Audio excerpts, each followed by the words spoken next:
इंग्रजीमध्ये द या शब्दाचा वापर बऱ्याच वेळा केला जातो आणि तुम्ही पाहिलं असेल की द या शब्दाचा उच्चार कधी द असा होतो तर कधी दी असा होतो। तेव्हा तुम्हालाही प्रश्न पडला असेल की द या शब्दाचा उच्चार नेमका द असा होतो की दी असा होतो। चला तर मग पाहूया हा जो द शब्द आहे याचा उच्चार नेमका द असा होतो की दी असा होतो। तर सामान्यतः द या शब्दाचा उच्चार द आणि दी असा दोन्ही प्रकारे केला जातो आणि हे दोन्ही उच्चार अगदी बरोबर आहे। परंतु द हा जो शब्द आहे हा व्यंजनाच्या अगोदर येतो की स्वराच्या अगोदर येतो यावर अवलंबून असते। इंग्रजीमध्ये एकूण 21 व्यंजने आहेत आणि 5 स्वर आहेत। अगोदर आपण पाहूयात की व्यंजने कोणती आहेत। तर पहा या ठिकाणी व्यंजने कोणती आहेत पाहूया।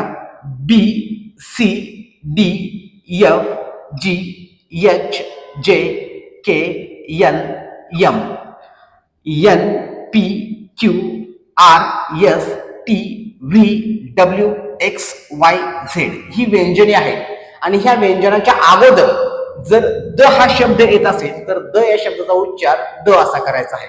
फॉर एक्झाम्पल या ठिकाणी पहा द बॉय आणि हे बॉय जे आहे या बॉय मधलं पहिलं जे लेटर आहे बी हे बी जे लेटर आहे हे एक व्यंजन आहे म्हणून या द या शब्दाचा उच्चार आपल्याला द असा करायचा आहे, लक्षात घ्या। त्याच्यानंतर सेकंड एक्झाम्पल पहा द कार।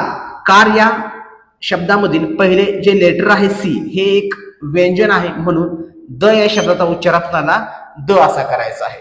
तर अशा प्रकारे आपल्याला व्यंजनाच्या अगोदर जर द हा शब्द आला तर त्याचा उच्चार आपल्याला द असा करायचा आहे।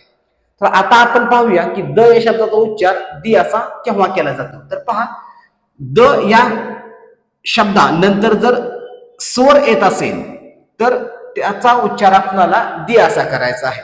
मग स्वर कोणते आहेत पहा ए ई आय ओ यू हे स्वर आहेत आणि याच्या अगोदर जर द हा शब्द आला तर आपल्याला द या शब्दाचा उच्चार दी असा करायचा आहे।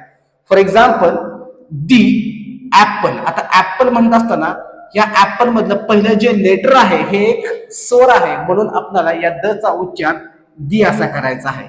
सेकंड एक्झाम्पल पाहूयात आपण दी ऑरेंज। आता ऑरेंज या शब्दाचं पहिलं लेटर जे आहे हे एक स्वर आहे म्हणून या दी चा उच्चार दी असा करायचा आहे।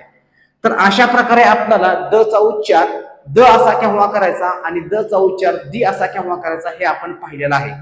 मला खात्री आहे की हा नियम तुम्हाला समजला असेल। धन्यवाद।